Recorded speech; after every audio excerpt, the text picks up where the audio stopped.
अगर आपको पता लगे कि ये जो लोग आपको ओलंपिया में लेके जाने का वादा कर रहे हैं वही नहीं चाहते कि आप ओलंपिया जाओ, आपकी सुन के आप शॉक्ड हो जाओगे, यार ऐसा कैसे हो सकता है। तो मैं आज आपको समझाने वाला हूँ मेरे हिसाब से, मेरी एस्टिमेशन के हिसाब से इनका बिजनेस मॉडल कि क्या सोच रहे हैं कि जिससे आप ओलंपिया ना जाओ और इनका फ़ायदा साल प्रति साल होता रहे। कैसे, अब समझिए।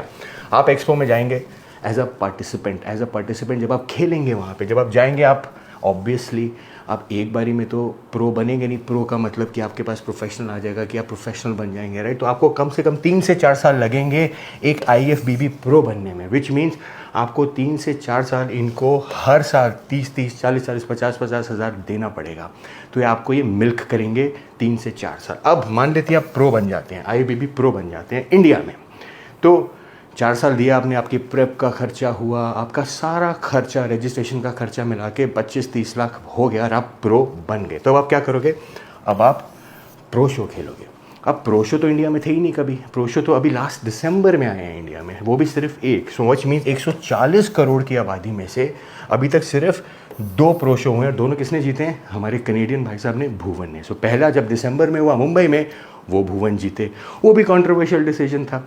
दूसरा जो अभी दिल्ली में हुआ, रिजल्ट तो सबको पता ही है कि किसको जीतना था और कौन जीता, जजिंग फेयर नहीं थी। तो आपको पता है कि प्रो शो भी 2 हुए और उसमें भी जजिंग अनफेयर है। अब आप समझिए 140 करोड़ की आबादी में सिर्फ 1 से 2 शो हो रहे हैं। तो इससे अंदाज़ा लगाइए कि आप पूरे साल में सिर्फ 1 से 2 आदमी ही ओलंपिया के लिए क्वालिफाई कर सकते हैं हर कैटेगरी में, जो अभी तक नहीं हो पा रहा है। अभी तक कोई क्वालिफाई नहीं कर रहा है, सिर्फ वो कनेडियन इंसान भुवन भाई के अलावा, राइट।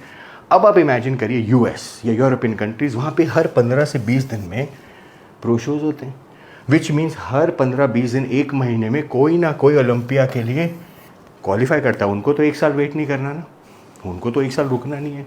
तो ऐसा क्यों है, क्यों US में ज़्यादा प्रो शोज़ होते हैं, अब इंडिया में प्रो शोज़ नहीं होते। वहाँ इसलिए ज़्यादा प्रो शोज़ होते हैं क्योंकि वहाँ पे मल्टीपल प्रमोटर्स हैं। वहाँ पे कोई भी उठ के आएगा और बोलेगा, you know what, I love body building, मुझे भी शो कराना है, तो वो शो कराते हैं।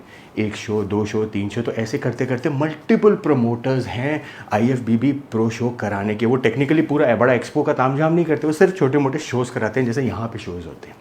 लेकिन इंडिया में शेरू पाजी ने क्या करा, यहाँ पे एक्सक्लूसिव राइट्स ले रखे हैं IFBB प्रो शो कराने के, विच मीन्स कि ये शो सिर्फ मैं ही कराऊंगा और कोई प्रमोटर नहीं हो सकता, सिर्फ मेरा शो होगा। मैं चाहे 1 कराऊँ, 2 कराऊँ, 3 कराऊँ, सिर्फ मैं ही कराऊंगा। क्यों, आप ही क्यों कराओगे, मोनोपोली क्यों?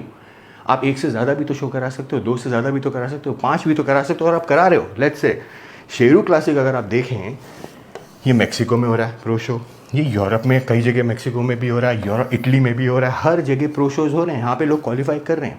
तो मेरा आपसे जानना ये है शेरू पाजी से कि आप यही प्रो शोज़ अगर आप हैदराबाद में करा दो, जो आप तामझाम लेके कहते हो ना, इंडिया का पेट्रोटिज्म दिखाते हो, इंडिया इंडिया, तो वही प्रो शो अगर आप चेन्नई में करा दो, 1 से 2 की बजाय अगर हर साल 6 प्रो शोज़ होंगे, तो क्या लड़कों को अपॉर्चुनिटी ज़्यादा नहीं मिलेगी? ज़्यादा लोग क्वालिफाई नहीं करेंगे ओलंपिया के लिए?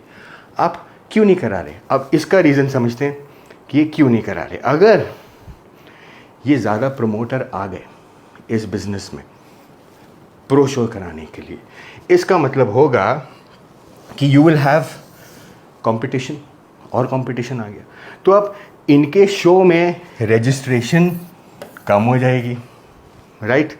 अब जब रजिस्ट्रेशन कम हो जाएगी, लोग खेलेंगे नहीं और इनका कंट्रोल ख़त्म हो जाएगा जजिंग से। लोग बोलेंगे, अरे यार यहाँ तो जजिंग ऐसी होती है, मैं नहीं खेलेंगे, दूसरे प्रमोटर से खेलेंगे। और जब रजिस्ट्रेशन कम हो गई, विच मीन्स नो बिजनेस। तो टेक्निकली आपको ना ओलंपिया भेजना और लेस प्रो शोज़ कराना और इसमें इंडिया का ना जीतना is equal to more business for the promoters. सोचने वाली बात है ना, बिकॉज अगर ज़्यादा प्रमोटर आ गए तो आप कहोगे ना, नहीं नहीं यहाँ चीटिंग होती है, मैं यहाँ नहीं खेलूंगा, मैं यहाँ खेलूंगा दूसरे प्रमोटर के यहाँ। अच्छा, मैं वहाँ नहीं खेलूंगा, वहाँ भी चीटिंग होती है, मैं तीसरे वाले के पास खेलूंगा। जैसे US में होता है कि वहाँ पे चीटिंग होती ही नहीं होती, बट एटलीस्ट लोगों के पास, एथलीट्स के पास अपॉर्चुनिटीज़ है और जगह खेलने की। यहाँ पे क्या अपॉर्चुनिटी है? अगर मैं कहूँ कि आपको सिर्फ और सिर्फ ज़ारा के कपड़े पहनने और आप कपड़े पहन ही नहीं सकते, आई बी लाइक, क्यों भाई, इतनी अदर ब्रांड्स है, I want to wear all the brands, right. लेकिन बॉडी बिल्डिंग में तो यही हो रहा है कि आपको खेलना है तो सिर्फ शेरू क्लासिक ही खेलना, और कोई ऑप्शन ही नहीं है। अब जब आपके पास ऑप्शन ही नहीं है तो ये तो एक्सप्लॉयटेशन हो गया ना, ये तो एक्सप्लॉयटेशन ऑफ राइट्स हो गया। कि भाई साहब जजिंग भी मेरी, कंपटीशन भी मेरा, प्रो शो भी मेरा, मैं ही डिसाइड करूँगा कि आगे कौन जाएगा। तो मेरा रिक्वेस्ट ये है इन प्रमोटर से कि भाई साहब आप शेरू क्लासिक इतनी कंट्रीज़ में लेके जा रहे हो, इंडिया में करा दो ना, आपको तामझाम की ज़रूरत नहीं, इतना बड़ा एक्सपो कराने की ज़रूरत नहीं। आप कहते हो ना बहुत लगता है इसमें ये वो, एक कंपटीशन ही तो कराना है। हैव 4 to 5 मोर कंपटीशन जो एक प्रो शो है, जो आप करा सकते हो। क्यों नहीं करा रहे हो आप वो प्रो शोज़? क्यों नहीं अपॉर्चुनिटी दे रहे एथलीट्स को? क्यों नहीं अपॉर्चुनिटी दे रहे बॉडी बिल्डर को कि वो ओलंपिया जाए? क्यों? What is your reason? क्यों? चलो आप दूसरे प्रमोटर लेके मत आओ, आप ही करा दो यार। और आई एम श्योर आपके स्पॉन्सर्स को प्रॉब्लम नहीं होगी, बिकॉज इसमें तो लड़कों को अपॉर्चुनिटी मिल रही है, और इंडिया वांट्स टू सी कि कोई तो ओलंपिया जाए इस प्लेटफॉर्म से। सो या तो दूसरे प्रमोटर को आने दो यहाँ पे ताकि वो शो करा सके, या आप ज़्यादा प्रमोट करो। तो क्योंकि अभी तो मुझे यही लग रहा है देख के कि भाई साहब ना तो आप चाह रहे हो कि कोई प्रमोटर आए और ना ही आप ज़्यादा शोज़ कराओगे। तो इससे क्या पता लग रहा है कि आप चाहते ही नहीं कोई ओलंपिया जाए इंडिया से। सो प्लीज़ यार मेरी रिक्वेस्ट है, ऐसा मत करो। इन्होंने बहुत मेहनत करी है, लड़कों ने, एथलीट्स ने, इनको उस मेहनत का फ्रूट देने दो, which is they want to see themselves at the Olympia stage. कर दो भाई।